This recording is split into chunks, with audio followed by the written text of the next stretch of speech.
प्रिय व्यूअर्स, यह Sanskriti IAS YouTube channel का PT think and solve program है। इस प्रोग्राम के अंतर्गत प्रत्येक दिन यूपीएससी और स्टेट पीसीएस से संबंधित 5 प्रश्न व्याख्या सहित उत्तर के साथ दिए जाएंगे। हमें आशा है कि यह प्रोग्राम आपकी तैयारी में मददगार साबित। तो चलिए शुरू करते हैं आज के अपने पहले प्रश्न से। हाजोंग जनजाति के संदर्भ में निम्नलिखित कथनों पर विचार करें।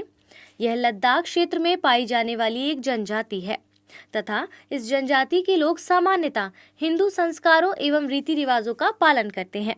उपरोक्त कथनों में से कौन से कथन सही है?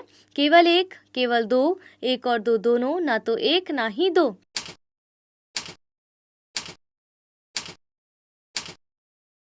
करेक्ट आंसर क्या है? Option B. व्याख्या को देख लेते हैं, क्या है इसमें।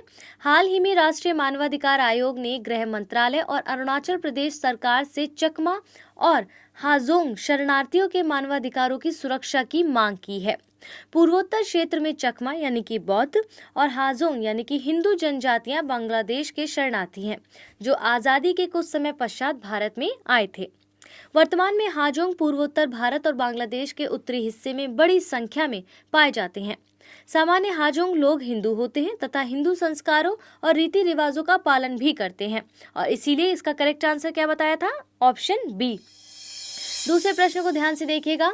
हेलो डुले यूनियन वर्ड्स के संदर्भ में निम्नलिखित कथनों पर विचार कीजिए।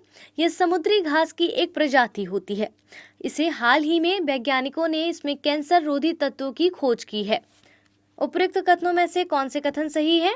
केवल एक, केवल दो, एक और दो दोनों, ना तो एक ना ही दो।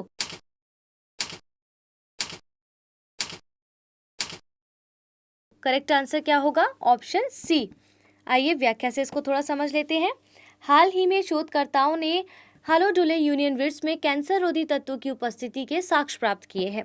यह दक्षिणी तमिलनाडु में रामेश्वरम के पास तटीय क्षेत्र में पाई जाने वाली समुद्री घास की एक प्रजाति है। इससे मेलेनोमा, फेफड़े, गर्भाशय, ग्रीवा, कार्सिनोमा आदि में होने वाले कैंसर का उपचार किया जाता है। और इसका करेक्ट आंसर क्या बताया था आपको? Option C. तीसरे प्रश्न को देखिए अपनी स्क्रीन पर। रेंकोजी मंदिर कहाँ पर स्थित है? चीन, कंबोडिया, फिलिस्तीन या जापान?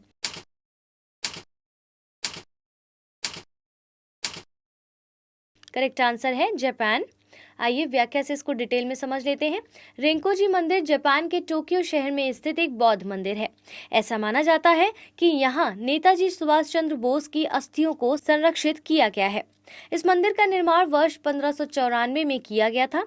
यह मंदिर बौद्ध धर्म के निचरेन संप्रदाय से संबंधित है। निचरेन संप्रदाय बौद्ध धर्म के महायान की एक शाखा है जो 13वीं शताब्दी के जापानी बौद्ध पुजारी निचरेन की शिक्षाओं पर आधारित होता है। इसीलिए इसका करेक्ट आंसर था ऑप्शन डी। आइए चौथे प्रश्न की ओर बढ़ते हैं। पद्म पुरस्कार के संदर्भ में निम्नलिखित कथनों पर विचार कीजिए।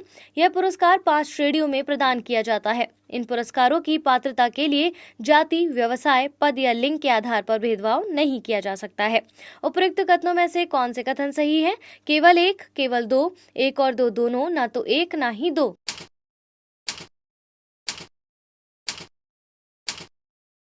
करेक्ट आंसर है ऑप्शन बी। आइए व्याख्या को देख लेते हैं। गणतंत्र दिवस की पूर्व संध्या पर पद्म पुरस्कारों की घोषणा की गई है। यह भारत के सर्वोच्च नागरिक सम्मानों में से एक होता है। पद्म पुरस्कार 3 श्रेणियों में दिए जाते हैं, जैसे पद्म विभूषण, पद्म भूषण और पद्मश्री।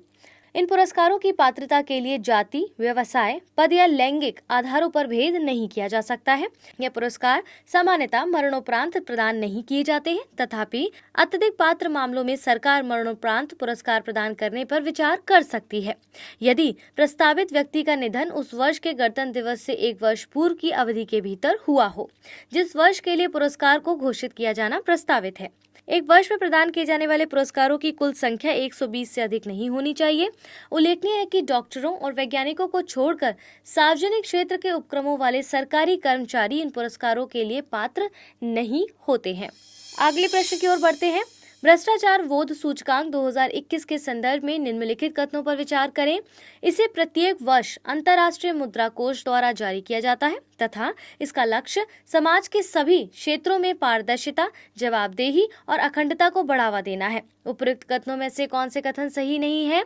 केवल एक, केवल दो, एक और दो दोनों, ना तो एक ना ही दो।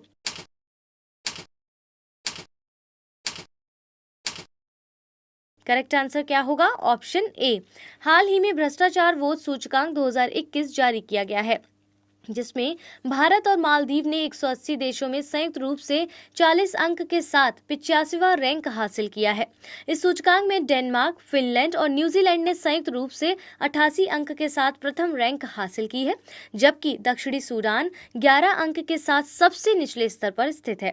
इस सूचकांक को प्रत्येक वर्ष अंतर्राष्ट्रीय गैर सरकारी संगठन ट्रांसपेरेंसी इंटरनेशनल द्वारा जारी किया जाता है और इसकी स्थापना वर्ष 1993 में बर्लिन यानी कि जर्मनी में की गई थी। इस सूचकांक को जारी करने का लक्ष्य भ्रष्टाचार को रोकना तथा समाज के सभी क्षेत्रों में पारदर्शिता, जवाबदेही और अखंडता को बढ़ावा देना है। अतः कथन 2 भी करेक्ट था इसका, और इसीलिए सही आंसर क्या है? Option A.